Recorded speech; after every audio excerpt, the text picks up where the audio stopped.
This is Sway. Sway. Sway. Sway. In the morning. In the morning. In the morning. Shake your body. Wake your fuck ass up. All right, 14 minutes into the hour. One of the most important segments on this show is the one that is designed to help you improve the quality of your life and answer questions that you may not have access to real answers for free. Right. Kelly Kinkaid is concerned about you, mind, body, and spirit. And this week, Kelly, we're talking about... Today is World Stroke Day. You know, we're going to continue talking about being healthy. Last week we had Dr. Ian Smith. This week we have Dr. Rani Whitfield, who is contributed to the show plenty of times over the years since we've been here. Good morning, Dr. Whitfield. Good morning. Thank you guys for having me, man. It's really cool to be here. AKA the hip hop doctor. I'm getting married. I got a daughter. Now I'm going to sway in the morning. The bucket list has to check Great time. Congratulations. How old is your daughter? My daughter is 10 years old. 10 years old, man. Soon, yeah. Also, still lovely right now. Oh, yeah. Yeah, I'm still smiling. Mine is 17. You see me smiling? Yeah, you're a little stressed out. Right. So today is World Stroke Day. And, you know, here's some stats according to the American Heart Association. Right. Strokes are the number five cause of death in America. Right. Every 4 seconds or 4 minutes, someone in the U.S. is having a stroke. And worldwide, it's every how many seconds? Every 2 seconds, someone has a stroke.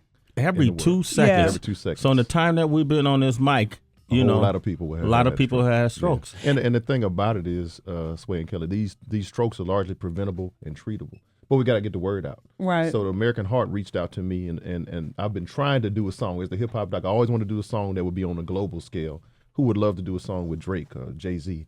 Well, they called me, and I was able to reach out to Dee-1, and I know you know who that is. Oh, yeah, Dee-1 from New Orleans. That's our brother. Anointed lyrical wordsmith, and so they gave us a hook, and this is a concept song, so it's not anything that D1 would sit down and write for a project. But we were able to put together a song and a video that would teach the most common warning signs of a stroke. A simple acronym: F.A.S.T. FAST: face, arm, speech, time to call 911. So if you see someone with facial drooping, arm weakness, and speech difficulty, can't speak, you can't understand them, or I can't talk, it is time to call 911.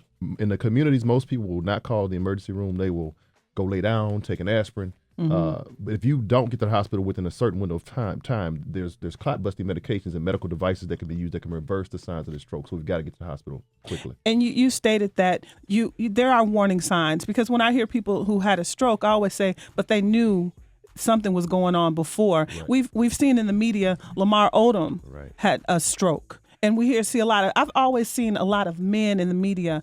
Is it women? Do we not get strokes, or? Women actually have more strokes than men, and we believe this because women have a longer life expectancy than men. And so there are other issues that can be associated with migraine headaches that come with an aura, meaning that before that migraine headache comes on, you may have spots before your eyes or nausea, vomiting. So women that have migraine headaches and aura can have more increased risk of stroke. Women that are on birth control pills. So all those things increase their risk. So they have more strokes than men, but we see them in all people. They don't discriminate. You can have a stroke in utero, meaning inside the mother's womb. So it's very important that we get these warning signs out. So you can have a stroke inside the mother's womb? Children can have strokes inside the womb. Sickle cell patients can have a stroke. And it's not that glamorous disease. You know, when you talk about breast cancer, the pretty in pink, and we did an awareness program around that. You talk about heart disease and stroke, people don't want to hear about that. They're scared of it. They don't want, We got Nina on the line from Miami. Good morning, Nina. How are you? Hey, good morning. How y'all? Doing okay. Say hello to Dr. Whitfield. Hi, how are you doing, Dr. Hey, Whitfield? Nina, good morning. Hey, I'm glad that there's a day for this. I didn't even know that there was a National Stroke Day, which is good to know. Right. My father is a stroke survivor from 2 years ago, so I just had a question about him. He's somewhat rehabilitated. He's been walking, and he's back to work now. He's a process server, so he's mainly just driving around a lot. Okay. But he's still kind of limping, and he doesn't really, I think his whole right side was kind of semi-paralyzed. So I was wondering, is there any chance of, him being 100% back to normal, or is that something that he's on?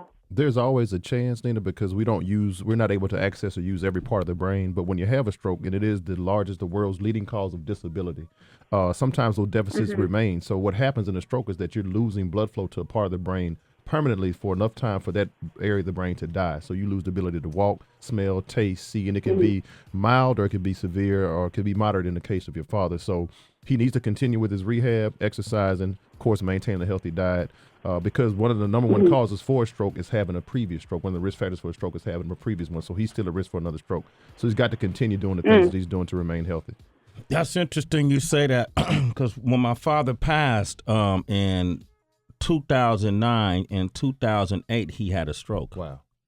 And he, after a week, he didn't really do the rehab. He walked out of the hospital, went back into his world.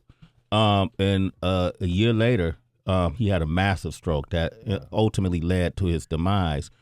And we kept asking the doctors, how did this happen? How does it happen? And if you don't maintain that rehabilitation, right, and if you don't, whatever medicines they're giving you at that time, it increases that possibility. Yeah, and I try to make this as simple as possible, Sway, being a hip-hop doc, trying to reach a population of people that most doctors don't want to deal with, don't want to talk to. There's about 7 things that we can do, like life simple 7. You manage your blood pressure, manage your blood sugar, manage your cholesterol, exercise, maintain or lose weight, stop smoking. Smoking is the single most preventable cause of death in our country. If you do those What about things, weed? Weed, actually, there's some correlation between weed and stroke. Now, when it comes to the amount of people that have actually died from people almost wrecked in their cars right there. Yo, what? Yeah, so when it comes to weed and stroke specifically, there's some correlation between weeds and stroke, because anything that you think about smoking. Now, when we talk about weed, maybe eating weed or liquid weed or all these different versions of weed. Edibles. Yeah, the edibles, we might be okay. But when it comes to smoking something, I don't think there's anything you can say about smoking. It's just going to be, oh, that's all good. I don't think there's anything positive you can say about smoking, whatever. It'll be partially. If you smoke, you're getting contaminants and pollutants in the system. Blood vessels vasoconstrict and decrease blood flow to different parts of the body. Okay, man. We got the hip-hop doc here, man. Hey, Nina, thank you for sharing your story with us, okay? Thank you. Thank you so much. And you're a citizen of Sway in the Morning. All right, we're going to take more of your calls, 888-742-3345. Kelly, we're going to play your collaboration with Dee-1. Oh, wow. And what's the name of the song? It is called the F.A.S.T. song. Now, look, this is not my 16 that I normally drop, Sway. This is the concept song. But I put some work in on it. You put some work. You actually rapping on it. Yeah, I'll put some flow. Second verse, I crushed Dee-1 on this one. But it's Did you? Okay, and if people want to get this song, how can they get it? It's free. And really, we're not selling the song. It's more for education awareness. Go to strokeassociation.org. We have the video and the song is on the website. Strokeassociation.org. Get this song now. 25 minutes into the hour, we're talking about strokes. Today is World Strokes Day.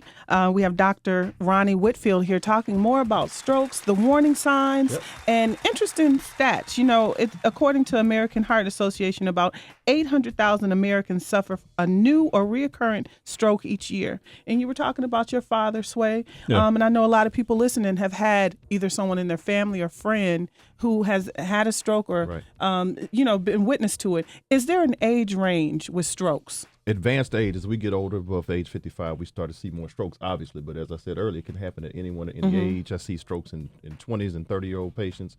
Of course, substance abuse, excessive alcohol drinking, binge drinking, cocaine use, these things can increase your risk, so you might see it in there as well. And there's some research about marijuana, smoking marijuana, and its relationship to stroke. How about stress? Stress is hard to measure. If you talk to most doctors, they'll tell you to reduce stress, sleep more. But Sway gets a new job, I get a new job. He handles it well, I don't handle it well, so it's hard to quantify stress. But if you ask me, I'm telling people to sleep more, reduce their stress. You know, there's other things that you can do as well to reduce your risk of having a stroke. Okay. Adam's on the line from South Dakota. Good morning, Adam. Good morning, man. How you doing? Good morning. Not too bad, I suppose. Okay. So what's going on? Somebody in your family had a stroke? Right. Actually, stroke, heart attack, I suppose. Yeah. It would be my dad. Okay. What's your question for the doctor? Well, my question is he runs on a pacemaker, right? And he's had it ever since probably I was little, so he's had a pacemaker forever. Okay. And he has to get his pacemaker replaced every 6 years. And last year when they replaced it, and also with the pacemaker on the right side, it has the wires that run the pacemaker, right? Right.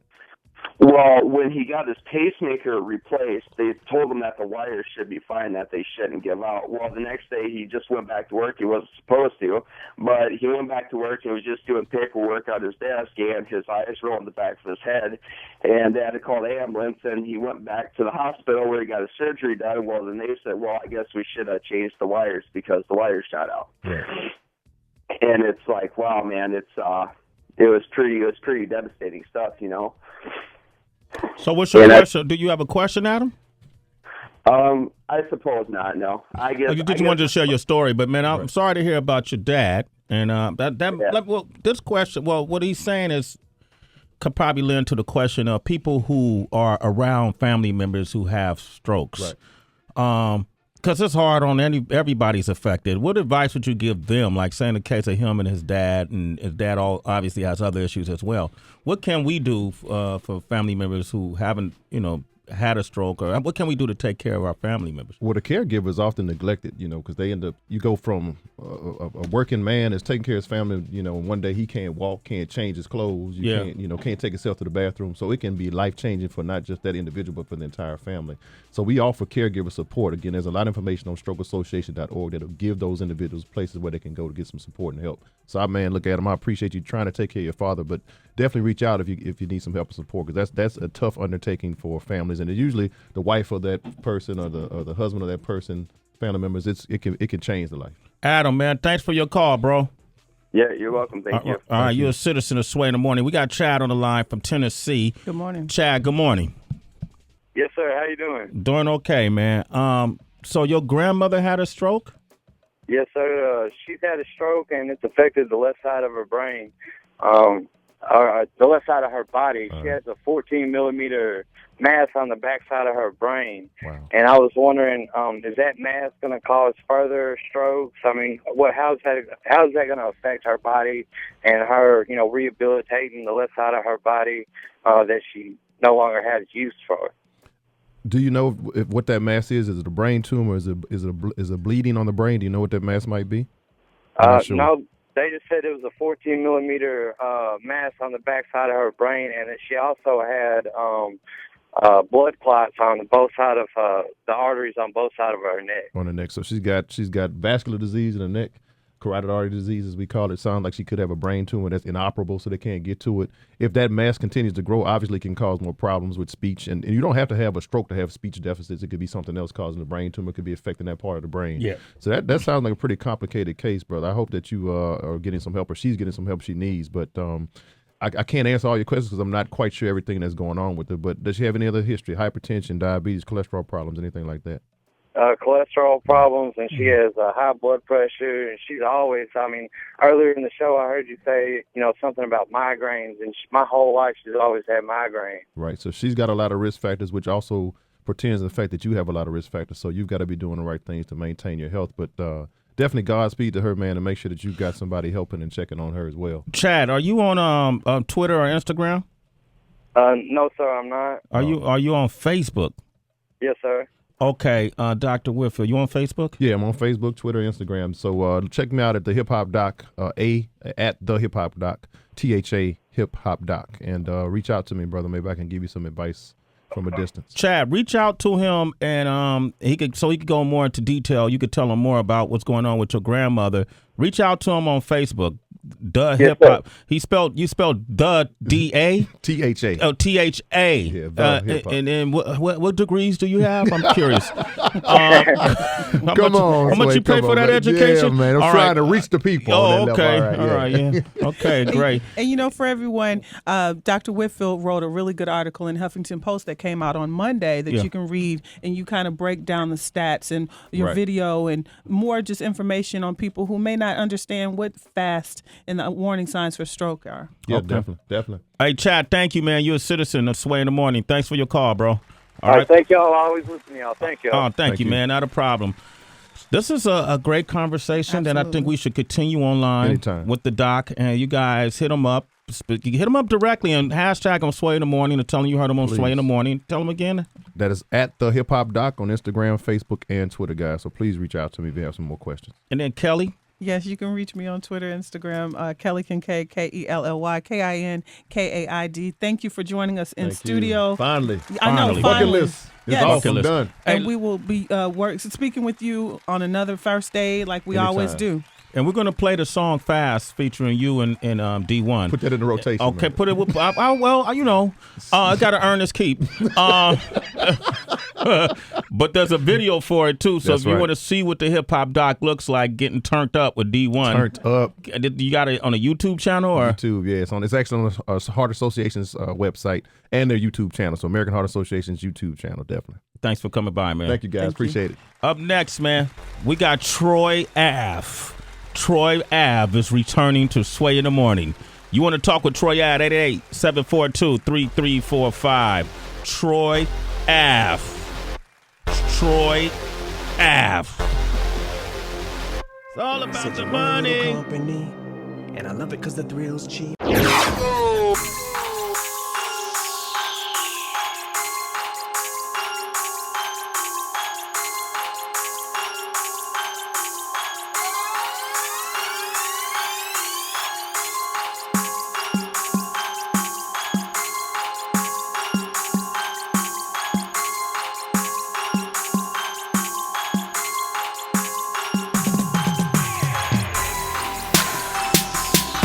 Sway in the morning, only On Shade 45.